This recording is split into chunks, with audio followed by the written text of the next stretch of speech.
Hi everyone, welcome to my YouTube channel MBA Pathshala. मेरे YouTube channel MBA पाठशाला पे आप सभी लोगों का स्वागत है। स्टार्ट करते हैं आज का सेशन। बहुत पूरे 6 मंथ हमारे पास कैट के लिए हैं, ठीक है।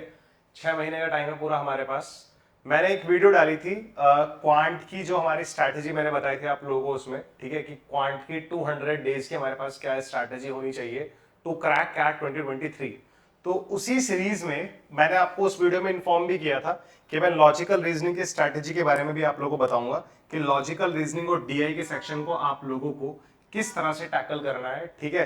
क्योंकि लॉजिकल रीजनिंग और डाटा इंटरप्रिटेशन वाला जो हमारा सेक्शन है ना, ये हमारा एक ऐसा सेक्शन है, इसमें बहुत ज्यादा अनसर्टेनिटी है, ठीक है। कोई भी चीज सर्टेन नहीं है। क्वांट में आप लोगों को बताऊं ना, हम लोग बहुत ज्यादा श्योर होते हैं कि यार 40% तो अर्थमेटिक आएगा ही आएगा, 30% तो अलजेब्रा आएगा ही आएगा, 10 to 15% तो ज्योमेट्री आएगी ही आएगी। मतलब इतनी क्लैरिटी होती है अपन लोगों को। ऐसे ही वीआरसी में भी होता है कि आरसी तो आएंगे ही आएंगे। यहां पर हमें ये तो पता है कि जो क्वेश्चंस आएंगे वो सेट्स की फॉर्म में आएंगे, सेट्स आएंगे वहां पर, बट हमें ये नहीं पता कि किस टॉपिक से सेट आएगा।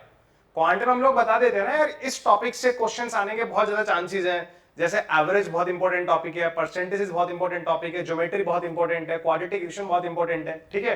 तो यहां पर थोड़ा पिक्चर क्लियर है। मतलब ये वो वाला सेक्शन है हमारा कि इसमें आप लोगों को लिटरली स्ट्रगल करना ही पड़ेगा। आप जितना ज्यादा स्ट्रगल करोगे उतना आपका इस सब्जेक्ट से डर खत्म हो जाएगा और आपका कॉन्फिडेंस लेवल जनरेट होगा कि हाँ यार, मैं इस सब्जेक्ट में बहुत अच्छा कर सकता हूं, ठीक है। तो मैं स्टार्ट करता हूं आज का सेशन। सबसे पहले मैं आप लोगों को बता दूं, this is our official Telegram channel. ये हमारा ऑफिशियल टेलीग्राम चैनल है जिसका नाम है एमबीए पाठशाला। इसका लिंक आप लोगों को इस वीडियो के डिस्क्रिप्शन में और कमेंट सेक्शन में पिन मिल जाएगा, ठीक है। चलिए जी स्टार्ट करते हैं बच्चों। पहले तो आप लोग अगर कैट 2023 के डीआईएलआर के सेक्शन को बहुत ही ज्यादा, मतलब अगर आप टारगेट करोगे यार मेरे को डीआईएलआर में मोर देन 99 परसेंटाइल लाना है, ठीक है, if you are targeting more than 99 percentile in DLR, तो मैं आपसे आज एक बात बोलने वाला हूं कि यार टोटल हमारे पास लगभग 180 डेज का टाइम है।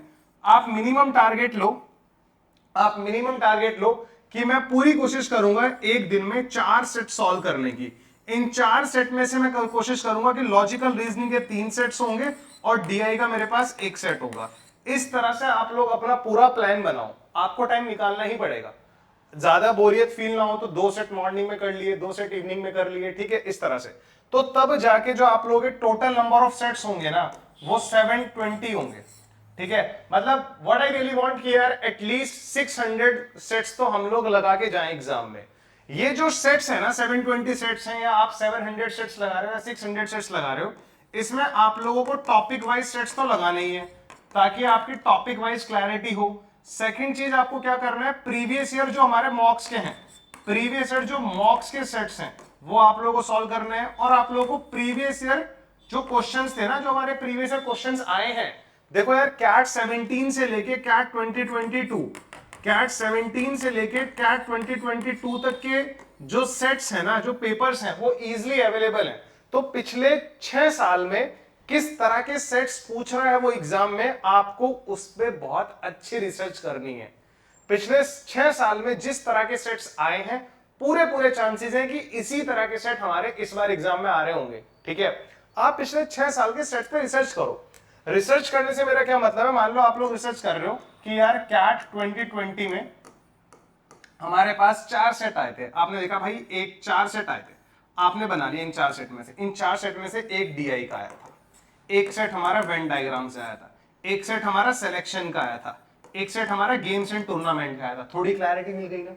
यही तो टॉपिक्स होते हैं हमारे पास कि भाई डीआई से आया 1 सेट, वेन डायग्राम यूज हो रहा है, सिलेक्शन हो रहा है, गेम्स एंड टूर्नामेंट आ रहा है, ठीक है।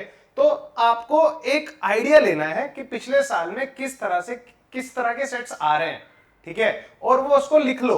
तो आप देखोगे कि यार देयर आर सम टॉपिक्स, जैसे वेन डायग्राम है, बड़ा इंपॉर्टेंट टॉपिक है, ठीक है। वेन डायग्राम है, सिलेक्शन अरेंजमेंट हो गया, ये बड़े इंपॉर्टेंट टॉपिक्स हैं, ये आपको आने चाहिए ये, ठीक है। हाँ, डीआई के सारे टाइप्स देखो। अगर वो डीआई का आया है तो डीआई में कौन सा आया है भाई, टेबल आया था या रडार चार्ट आया था, क्या आया था, आप वो देखने की कोशिश करो यार, ठीक है, कि कौन से टॉपिक से हमारे पास क्वेश्चन आ रहे हैं डीआई में, अगर आ रहे हैं तो, ठीक है।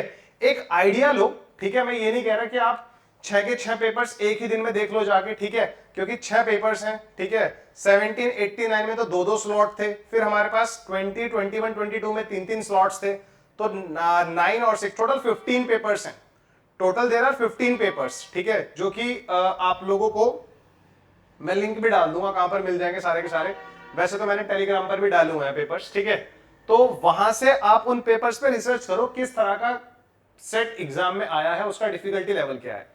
एक दूसरा चीज जो मैं आप लोगों को बताने वाला हूं, ये बिल्कुल ध्यान रखना कि लॉजिकल रीजनिंग डीआई के अगर मैं बात करता हूं कैट 2021 और कैट 2022 की, कैट 2021 और कैट 2022 की अगर मैं बात करता हूं तो हमारे पास 4 सेट आए थे, ठीक है। हमारे पास कितने सेट आए थे? 4 सेट आए थे, पता है तुम्हें, ठीक है। और यहां पर भी हमारे पास हर एक स्लॉट में 4 सेट आए थे। ये जो 4 सेट एग्जाम में आए थे ना, यहां पर इन 4 सेट में हमारे पास क्या थे? 2 सेट तो 4-4 क्वेश्चंस वाले थे और 2 सेट 6-6 क्वेश्चंस वाले थे, ठीक है। 2 सेट तो 4-4 क्वेश्चंस वाले थे और 2 सेट हमारे पास 6-6 क्वेश्चंस वाले थे। और अगर मैं यहां की बात करता हूं, मेरे पास 4 के 4 सेट्स क्या थे? 5-5 क्वेश्चंस वाले थे, ठीक है। एक पैटर्न भी समझने की कोशिश करो कि यार ये भी पैटर्न आ सकता है 2023 में, ये भी पैटर्न आ सकता है, ठीक है। ऐसा भी हो सकता है कि 2 सेट 5-5 वाले हो, एक 4 वाला हो, एक 6 वाला हो, तब भी 20 क्वेश्चंस बन रहे हैं, ठीक है। एलआरडीए में 20 क्वेश्चंस आए थे, कैट 21 में भी, 2022 में भी, ठीक है। चलो, ये बात भी आप लोगों को समझ में आ गई। ये छोटी छोटी चीजें जो हमें नोटिस करनी है। अब जब आप लोग रिसर्च कर रहे होंगे प्रीवियस ईयर पेपर्स पर, तो आपको मिलेगा कि यार दीज आर द टॉपिक्स जिनसे हमारे पास कहीं ना कहीं इनका वेटेज ज्यादा है, कहीं ना कहीं इस तरह का कॉन्सेप्ट ज्यादा यूज हो रहा है। तो उन टॉपिक्स को पहले ले लो। अपना जो हमारा पूरा शेड्यूल बना रहे हो ना आप एलआरडीए में कि मुझे पहले ये टॉपिक करना है, फिर ये टॉपिक करना है, फिर ये टॉपिक करना है। अब आपको लगा कि यार पिछले 6 साल में, क्योंकि कुछ टॉपिक्स ऐसे होते हैं, मान लो मैं किसी को सिलेक्शन में काउंट कर रहा हूं, दूसरा फैकल्टी उसको अरेंजमेंट में काउंट कर रहा है, तो यहाँ परसेंट टू परसेंट बहुत चीजें वेरी करती हैं कि मैंने कौन से टॉपिक में काउंट किया है, दूसरे टीचर ने कौन से टॉपिक में काउंट किया है, ठीक है। बट जैसे गेम्स एंड टूर्नामेंट है तो गेम्स एंड टूर्नामेंट में काउंट होगा, वेन डायग्राम तो वेन डायग्राम में काउंट होगा, ठीक है। तो जिसका वेटेज ज्यादा उसको पहले स्मार्ट वर्क, क्योंकि 6 मंथ का टाइम है हमारे पास, ठीक है। और उसके सेट्स थोड़े ज्यादा प्रैक्टिस करो, ज्यादा प्रैक्टिस करो। जैसे मैं देखता हूं बच्चे डिडक्शन वगैरह ये करते रहते हैं, बहुत रेयर पूछा जाता है, ठीक है, बट सिलेबस का पार्ट है। और मतलब जो ज्यादा आ रहा है उसको पहले करो यार, सिंपल सा बात है। मैं क्वांट में बोलता हूँ, अर्थमेटिक सबसे ज्यादा आता है, अर्थमेटिक को सबसे पहले करो। जो टॉपिक्स ज्यादा आने के चांस है उनको सबसे पहले करो। दूसरी बात, जो बहुत ही रेयर आ रहे हैं करना उनको भी, बट बाद में करना है। लॉजिकल रीजनिंग है ना, आप कोई भी चीज छोड़ के मत जाना। मेरा कहने का मतलब है कोई भी टॉपिक है ना, एटलीस्ट उसके 10 सेट तो सॉल्व करो ना यार, छोड़ के मत जाना कुछ भी। क्योंकि अगर आपका दिन खराब हुआ ना, तो ऐसा भी हो सकता है कि यार आपके 2 सेट उसी टॉपिक से आ गए जिसको आप छोड़ के जा रखे हो। तो छोड़ के मत जाना। लॉजिकल रीजनिंग में ना वैरायटी बहुत ज्यादा है। और व्हाट आई रियली वांट, जब मैं आपको बोलता हूं कि आप लोगों को 720 सेट सॉल्व करने हैं ना, तो आपको ये वैरायटी ऑफ सेट सॉल्व करने हैं। सिर्फ एक ही टॉपिक के सेट कवर नहीं करने हैं, ठीक है। वैरायटी ऑफ सेट्स कवर करो, कुछ नया सीखने के पीछे भागो। अरे यार इस तरह के सेट्स तो किए हुए हैं, बार बार इनको थोड़ा ही करूंगा, चलो अब नया वैरायटी ढूंढता हूं। ऐसे सेट्स ढूंढो जिनमें आप लिटरली मतलब आपको थोड़ा स्ट्रगल करना पड़ रहा है सॉल्व करने में, आपको मेहनत करनी पड़ रही है। क्योंकि जहां पर आप मेहनत कर रहे हो ना, वहीं से आउटपुट निकल रहा है, वहीं पे आप सीख रहे हो। जो चीज आपको ऑलरेडी आती है, जिसको आप इजिली सॉल्व कर पा रहे हो, वहां से तो क्या ही सीख रहे हैं हम लोग, वो तो इजिली सॉल्व हो गया। तो हमें क्या करना है, जो जहां पे हमें लगता है कि यार यहां मैं अटक सकता हूं, वहां पर अपना और मेहनत करो और उसी को, उस पूरे टॉपिक को और अच्छा बनाओ। बच्चे का सबका कहता है गेम्स एंड टूर्नामेंट नहीं आता। अरे तो गेम्स एंड टूर्नामेंट कैसे आएगा, उसके सेट सॉल्व करो। वेन डायग्राम नहीं आता तो वेन डायग्राम के सेट सॉल्व करो। बिल्कुल बेसिक से पढ़ो उन चीजों को, बेसिक क्वेश्चंस करो, फिर देखो प्रीवियस ईयर्स में वेन डायग्राम के कितने क्वेश्चंस आए हैं। तो ये रिसर्च थोड़ा आपको करना पड़ेगा यार, ठीक है। ये थोड़ा रिसर्च आपको करना पड़ेगा, इसके लिए आप लोग बिल्कुल रेडी रहो, ठीक है। हाँ, दूसरी बात क्या है, एक ना जैसे एक तो होता है डेली टारगेट बनाना, ठीक है। हाँ, एक होता है डेली टारगेट बनाना, एक होता है वीकली टारगेट बनाना। स्पेशली जो बच्चे वर्किंग है या कॉलेज में, तो मैं उनको सजेस्ट करूंगा आप लोग अपना वीकली टारगेट बनाओ लॉजिकल रीजनिंग में। मैंने बोल तो दिया कि दिन में 4 सेट कर रहे हैं, कॉलेज के एग्जाम चल रहे हैं, आज वर्किंग डे बहुत हेक्टिक था, तो कैसे कर पाओगे, नहीं पॉसिबिलिटी है। तो तब हमें क्या करना है, हमें अपना वीकली टारगेट डिसाइड करना है कि 7 दिन होते हैं, 7 into 4 28। चलो मेरा इस वीक का टारगेट है, मुझे 25 सेट सॉल्व करने हैं। तो आप जो भी नोटबुक बना रहे हो अपनी रफ, उसमें लिख लो सेट नंबर 1, सेट नंबर 2। तो पूरी वीक में आपको वो 25 सेट सॉल्व करने हैं। 25 ले लो, 30 ले लो, वो आपका कॉल है, ठीक है।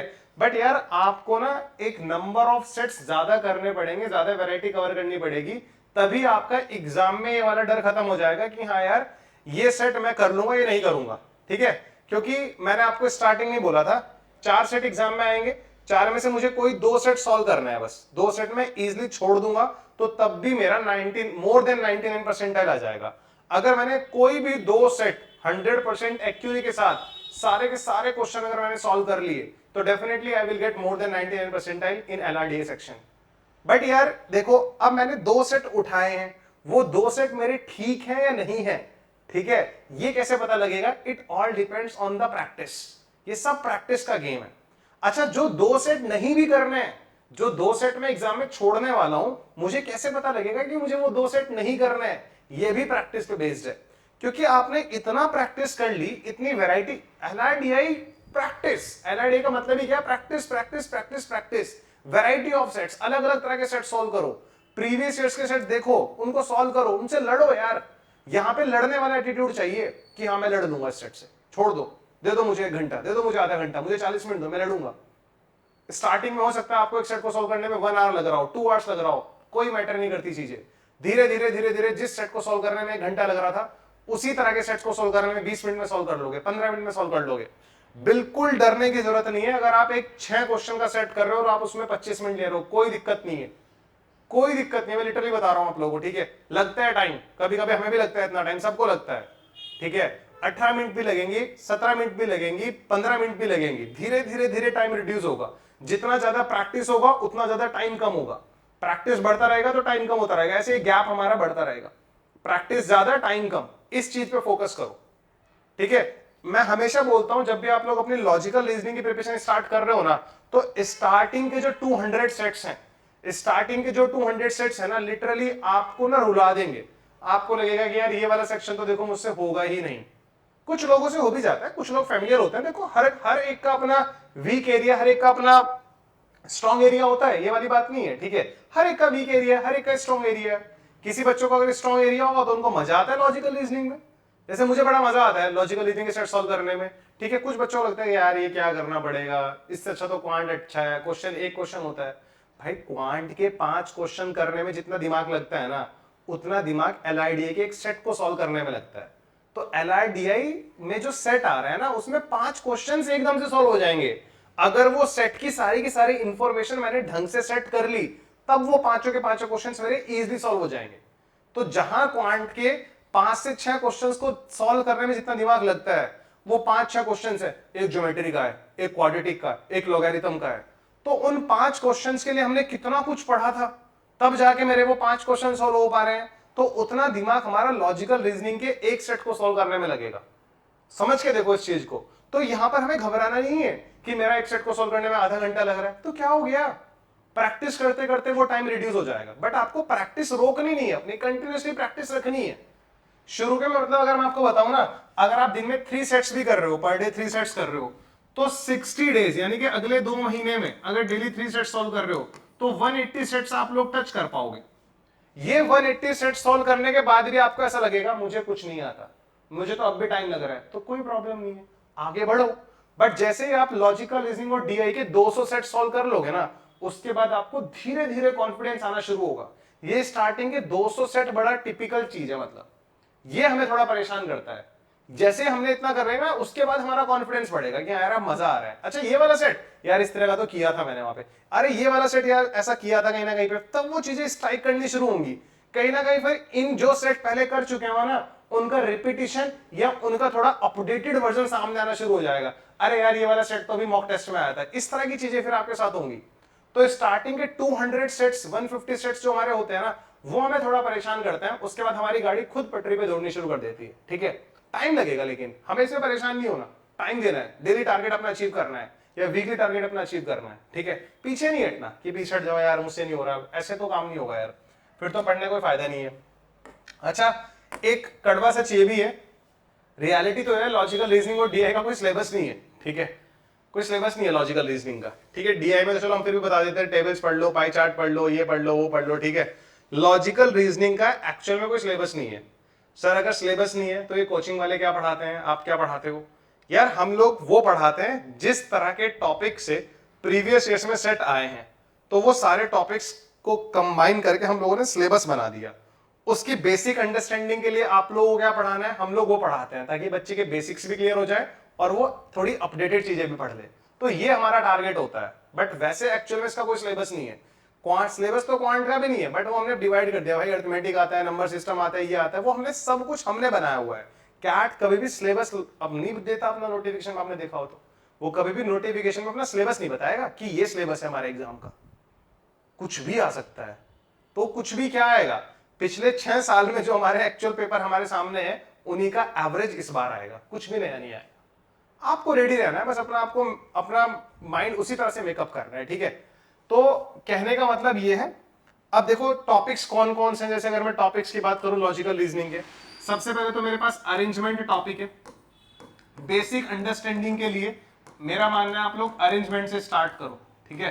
अरेंजमेंट में लीनियर अरेंजमेंट आता है, सर्कुलर अरेंजमेंट आता है, रेक्टेंगुलर टेबल आती है, स्क्वायर टेबल आती है, हेक्सागोनल टेबल आती है। ये सारे क्वेश्चंस आते हैं। आधे लोग नॉर्थ की तरफ फेस करके बैठे हैं, आधे साउथ की तरफ। सर्कुलर टेबल पे कुछ सेंटर की तरफ फेस करके बैठे हैं, कुछ बाहर की तरफ। सारी वैरायटी कवर कर डालो। फिर दूसरा हमारे पास आता है जो मुझे लगता है अरेंजमेंट के बाद हम लोग कर सकते हैं, हम लोग डिस्ट्रीब्यूशन बेस्ड पजल्स कर सकते हैं, जिसमें हम लोग डिस्ट्रीब्यूशन कर रहे होते हैं। अब ये डिस्ट्रीब्यूशन बेस्ड पजल्स क्या होती हैं, मान लो 5 फ्लोर है, 5 floor number 1, floor number 2, floor number 3, floor number 4। Sharma ji उस फ्लोर पे रहते हैं, शर्मा जी का बेटा ब्लू कलर की शर्ट पहनता है। वर्मा जी इस फ्लोर पर रहते हैं, उनका बेटा इस कलर की शर्ट पहनता है। तो हम वहां पे डिस्ट्रीब्यूशन कर रहे हैं कि शर्मा जी को ये वाला फ्लोर दे दिया, वर्मा जी को ये वाला फ्लोर दे दिया, क्वेश्चन की कंडीशन के अकॉर्डिंग, ठीक है। इसके बाद हम लोग सिलेक्शन बेस्ड पजल्स कर सकते हैं। इसके बाद हम लोग सिलेक्शन बेस्ड पजल्स कर सकते हैं, ठीक है। तो लगभग जो ये हमारा पजल्स वाला पार्ट है ना, ठीक है। पजल्स में और भी आता है, ऐसा नहीं है। हमारे पास क्वांट बेस्ड पजल्स भी आती हैं, ठीक है। हमारे पास क्वांट बेस्ड पजल्स भी आती हैं, ठीक है। क्वांट बेस्ड पजल्स थोड़ा फंडामेंटल और क्लियर करना है तो लॉजिक बेस्ड पजल्स कर लो, जिनमें हमारे छोटे छोटे लॉजिक्स लग रहे होते हैं। पजल्स जो न्यूज़पेपर वगैरह में भी आती थी, ठीक है। तो लॉजिक बेस्ड पजल्स कर लो। किसी भी कोई पजल्स की बुक से, कोई भी पजल की बुक आपके पास है, उसको अपने साथ रखो, टाइम लग रहा है उससे सॉल्व करना शुरू कर दो। कुछ तो दिमाग में जा रहा है ना, ठीक है। हमें अपना माइंड इसी तरह से डेवलप करना है लॉजिकल रीजनिंग में, ठीक है। तो ये हमारा हो गया। फिर वेन डायग्राम टॉपिक बड़ा प्यारा है, वेन डायग्राम टॉपिक से सॉल्व करो, ठीक है, सेट्स इसके। फिर हमारे पास गेम्स एंड टूर्नामेंट भी है, ठीक है, गेम्स एंड टूर्नामेंट्स भी है। तो ये हो गए। फिर हमारे पास रूट्स एंड नेटवर्क भी है, रूट्स एंड नेटवर्क भी हमारे पास टॉपिक आता है। रूट्स एंड नेटवर्क्स हो गया। हमारे पास क्यूब एंड क्यूबॉइड कटिंग वाला भी आता है टॉपिक है। इसकी कटिंग्स वगैरह आप लोगों को पता होनी चाहिए, ठीक है। ये सारे टॉपिक्स के 15-20 सेट सॉल्व करो पहले स्टार्टिंग में, ताकि एक सारे चीजें कवर हो जाएं, ठीक है। वेन डायग्राम पे थोड़ा फोकस करना, गेम्स एंड टूर्नामेंट पे थोड़ा फोकस करना, सिलेक्शन एंड टीम मेकिंग करके हमारा ये पूरा टॉपिक है, इस पे थोड़ा फोकस करना, ठीक है। क्लियर है। फिर लास्ट में आजकल जो थोड़ा इंपॉर्टेंट लगता है मुझे, वो लगता है क्वांट बेस्ड रीजनिंग। एग्जाम में क्वांट बेस्ड रीजनिंग के सेट्स आ रहे हैं एग्जाम में, ठीक है। तो ये टॉपिक जरूर पढ़ना है आप लोगों को, क्वांट बेस्ड रीजनिंग करके जाओ, इसके सेट्स एग्जाम में आने के बहुत ज्यादा चांसेस हैं, ठीक है। तो these are the topics of logical reasoning, ठीक है। कुल मिला के इन्हीं से चीजें बन के एक सेट रेडी आ जाएगा। ऐसा भी हो सकता है कि हमारे एग्जाम में एक सेट आया, उसमें वेन डायग्राम भी यूज हो रहा था और अरेंजमेंट भी यूज हो रहा था, बनाए वो बिल्कुल बना सकता है, ठीक है। तो वैरायटी ऐसे ही बनती है, ठीक है। ये सिलेबस हमने खुद डिफाइन किया है। हो सकता है कोई और आप पढ़ रहे हो वो कुछ और पढ़ा रहा हो, ठीक है, बट मिलजुल के चीजें यहीं से आने लग रही होंगी हमारे एग्जाम में। तो मैंने आपको ही काम दिया है, मैंने कहा आप मेरी बात मत मानो, आप जो हमारे पास प्रीवियस ईयर 6 साल के जो पेपर्स हमारे पास हैं, फ्रॉम 17 to 22 15 पेपर्स हैं, इन 15 पेपर्स को ढंग से रिसर्च करो और देखो उनमें कहां से क्वेश्चंस आए हैं। लास्ट 6 मंथ्स का टाइम है। स्मार्ट वर्क क्या बोलता है, जिस टॉपिक से ज्यादा क्वेश्चंस आए हैं उस टॉपिक को पहले कवर कर लो। डीआई में ये वाले डीआई पे हर बार क्वेश्चन आ रहा है, वो टेबल हो सकता है, वो बार ग्राफ हो सकता है, वो पाई चार्ट हो सकता है, वो रडार चार्ट हो सकता है कि यार इसके क्वेश्चंस मुझे ज्यादा करना है क्योंकि पिछले 4 साल में ज्यादा आया है। मॉक टेस्ट में हो सकता है आपका एलआरडीए का एक ही सेट सॉल्व हो, डरने की कोई जरूरत नहीं है। एक्यूरेसी पे ध्यान रखना, एक सेट सॉल्व हुआ है ना, ठीक हुआ है तो कोई दिक्कत नहीं है। धीरे धीरे बढ़ेंगी चीजें मॉक टेस्ट में। एक सेट सॉल्व होगा, फिर आप दूसरे सेट के सिर्फ 2 क्वेश्चन कर पाओगे, कभी कभी ऐसा हुआ एक भी सेट नहीं बना। ये सब चीजें फेस करोगे आप, प्रोसेस है भाई, प्रोसेस ही तो होता है ना। अब मान ले मुझे यहां से यहां जाना है, तो प्रोसेस क्या, मैं ऐसे चलता जाऊंगा ना, ऐसे चलता जाऊंगा ना मैं, ठीक है। तो यार ये पूरा प्रोसेस हो गया ना मेरे लिए, ये पूरा प्रोसेस हो गया। इस प्रोसेस में भाई पूरा रास्ता है, इसमें ब्रिजेस भी आएंगे, इसमें रिवर भी आएंगे, बहुत सारी चीजें आएंगी यहाँ पर। कभी मॉक टेस्ट में एक भी सेट नहीं सॉल्व होगा, कभी एक सेट सॉल्व होगा, फिर एक सेट 2 क्वेश्चन, एक सेट 4 क्वेश्चन, फिर 2 सेट सॉल्व होंगे, 2 सेट से ज्यादा भी सॉल्व होंगे, बट इट टेक्स टाइम। जब आप लोग लॉजिकल रीजनिंग के सेट सॉल्व करोगे मॉक टेस्ट में, तो आप क्वेश्चंस को देख लो पहले कि क्या पूछा है, ताकि वो चीज हिट करती रहे बार बार हमें कि ये तो निकालना ही है, ये तो निकालना ही है, ये तो निकालना ही है। उसमें टाइम थोड़ा बच जाता है आप लोगों का, ठीक है। तो यार ये मेरी स्ट्रैटेजी है, थोड़ा मेरा तो सिंपल सा पॉइंट यही है। मैं थोड़ा आप लोगों को और बता दूं कि कोशिश करो अगले 2 महीने, मैंने आप लोगों को हिंट भी दिया है, अगले 2 महीने में हर टॉपिक को कवर कर लो कहीं ना कहीं। हर टॉपिक, जितने भी टॉपिक्स आपके सिलेबस में है, आप खुद ही अपना सिलेबस बनाओ कि यार यहाँ से क्वेश्चन आ रहे हैं, हर टॉपिक को कवर कर लो, उसके 10-15 सेट सॉल्व कर लो। उसके बाद आप लोग क्या करो, मिसलेनियस सेट सॉल्व करो। मिसलेनियस सेट्स कहां से मिलेंगे, प्रीवियस ईयर के मॉक्स क्वेश्चन और प्रीवियस ईयर के एक्चुअल क्वेश्चंस। फिर एग्जाम तक उसी ट्रैक पे चलो, क्योंकि एलआरडीआई में मिसलेनियस चीज बड़ा मैटर करती है, मेरा एक्सपीरियंस तो यही बोलता है, ठीक है। और जब प्रीवियस ईयर या प्रीवियस ईयर मॉक क्वेश्चन या प्रीवियस ईयर क्वेश्चन कर रहे हो ना, एक तरह के मत करो, अलग अलग वैरायटी के। तुम्हें लगता है ये तुमसे नहीं होगा, उसी को करना है, ये तो मुझसे होगा ही नहीं, इसी को करूंगा मैं, भले मुझे 2 दिन लग जाए। ये वाला हमारा जब तक दिमाग इसमें नहीं दौड़ेगा ना, मतलब लड़ने वाला माइंड होता है ना कि मैं लड़ूंगा इस सेट से, मैं करके छोड़ूंगा इसको, ठीक है, तब हमारा काम बन पाएगा यहाँ पे, ठीक है। तो ये मेरे पास लॉजिकल रीजनिंग और डीआई की स्ट्रैटेजी है। इन नेक्स्ट 2 मंथ्स आप लोग कोशिश करो जितना भी हमारा सिलेबस है उसके 10-10, 15, 20-20 सेट सॉल्व करने की, ताकि वो सारी चीजें कवर हो जाए इन नेक्स्ट 2 मंथ्स। उसके बाद आप फोकस करो मिसलेनियस प्रैक्टिस पर। प्रीवियस ईयर मॉक, चलो आज मैंने कोई प्रीवियस ईयर मॉक उठा लिया, उसके 4 सेट थे, आज मैं 4 सेट बनाऊंगा, ठीक है। अच्छा, एग्जाम में 4 सेट में से 2 सेट सॉल्व करने होते हैं, 2 नहीं करने होते, क्योंकि हम सारी चीज नहीं कर सकते एग्जाम में। तो जो 2 सेट नहीं करने हैं वो सेट सिलेक्शन वाली चीज बच्चे बोलते हैं। मेरा लॉजिक क्या कहता है कि सेट सिलेक्शन भी पूरा का पूरा डिपेंड करता है कि आपने किस लेवल में प्रैक्टिस करी है। जो सेट मुझे नहीं करना है वो भी मुझे कब पता लगेगा कि यार मैंने एक बार इस तरह का सेट किया था भाई, 1 घंटा लगा था, तो ये तो एग्जाम में करने लायक नहीं है, इसको साइड हटा देते हैं, बाकी 3 सेट पे फोकस करते हैं। यार ये वाला सेट इसके कंपैरिजन में ज्यादा इजी पड़ेगा, तो इन दोनों में से ये ले रहा हूं। एक डीआई का सेट एग्जाम में आ रखा है, ये ले रहा हूं, तो ये दोनों कर लेता हूं। ऐसे सेट सिलेक्शन होता है। तो जो सेट नहीं भी करना है ना, उसके लिए भी मुझे दिमाग चाहिए और मुझे प्रैक्टिस चाहिए कि मैंने उस तरह का सेट सॉल्व कर रखा हो। गलती से अगर मैंने वो दोनों सेट हटा दिए अपनी लिस्ट में से जो बड़े इजी थे, तो ये कैसे पता लगेगा कौन सा सेट करना है कौन सा नहीं करना है। उसके लिए हमें सारे सेट सॉल्व करने आने चाहिए। जब तक हम हर तरह का सेट सॉल्व नहीं करेंगे तब तक मैं कैसे डिसाइड कर सकता हूं कि ये डिफिकल्ट है ये इजी है, ठीक है। तो हर तरह के वैरायटी का सेट हमें सॉल्व करना है, तभी जाके हमारे लिए चीजें बहुत ज्यादा इजी होंगी, ठीक है। तो यार this is all about the logical reasoning and DI strategy for CAT 2023 aspirants. I hope आपको थोड़ा चीजें समझ में आई होंगी। जो भी आपके डाउट्स हो आप थोड़ा कमेंट सेक्शन में उनको मेंशन करना, मैं कोशिश करूंगा आप लोगों को रिप्लाई करने की, ठीक है। एंड बाकी बात, अगर आप लोग जैसे टॉपिक वाइज चीजें हैं ये, ठीक है, इस वीडियो के डिस्क्रिप्शन में मैं अपने लॉजिकल रीजनिंग के, जहां पर मैंने सारे टॉपिक वाइज चीजें कवर करी है, मेरा एक कोर्स आया था कॉम्प्रिहेंसिव कोर्स ऑन पजल्स। मैंने सिर्फ उसमें पजल्स कराई थी। पजल्स इसलिए कराई ताकि आपकी बेसिक अंडरस्टैंडिंग क्रिएट हो कि एलआरएम में कैसे सोचते हैं। फिर लॉजिकल रीजनिंग का पार्ट 1 आया था मेरा एक कोर्स, फिर लॉजिकल रीजनिंग का पार्ट 2 आया था, इसमें मैंने पूरा सिलेबस कवर किया है। फिर मेरा आया था डीआई, अभी डीआई का कोर्स चल रहा है हम लोग का, जो 26 मई से स्टार्ट हुआ था, ठीक है। और फिर इसके बाद ये डीआई हमारा जून में खत्म हो जाएगा। फिर जुलाई, अगस्त, सितंबर, अक्टूबर, अगले 4 महीने हम लोग क्या करेंगे, मिसलेनियस प्रैक्टिस, अलग अलग तरह के sets, previous year mock questions, previous year questions. यहां से हमारा मतलब एक अलग फेज स्टार्ट हो जाएगा। अगर आप लोग ये सब चीजें करना चाह रहे हो तो सब पेड कोर्सेज में अवेलेबल है, ठीक है। इसी सीक्वेंस में करना, पहले पजल्स करना, फिर एलआर पार्ट 1, फिर एलआर पार्ट 2, फिर डीआई, और फिर मिसलेनियस करने में तभी मजा आएगा। एक बार सभी के बेसिक्स कवर कर लेंगे तो फिर हमें आगे जाके ज्यादा मजा आएगा, ठीक है। सो ये मेरा अनअकैडमी का प्रोफाइल है, लिंक जिसका ये आपको वीडियो के डिस्क्रिप्शन में भी मिल जाएगा। And this is my discount code, referral code. ये मेरा डिस्काउंट कोड, रेफरल कोड है, आप लोग इसको यूज कर सकते हैं। And all these are the benefits of Unacademy subscription. You will get more than 25,000 questions for practice, 25 plus full length mock test, 60 plus sectional test, 30 plus batch specific test। अच्छा, इन सब का एनालिसिस भी मिलता है, ठीक है।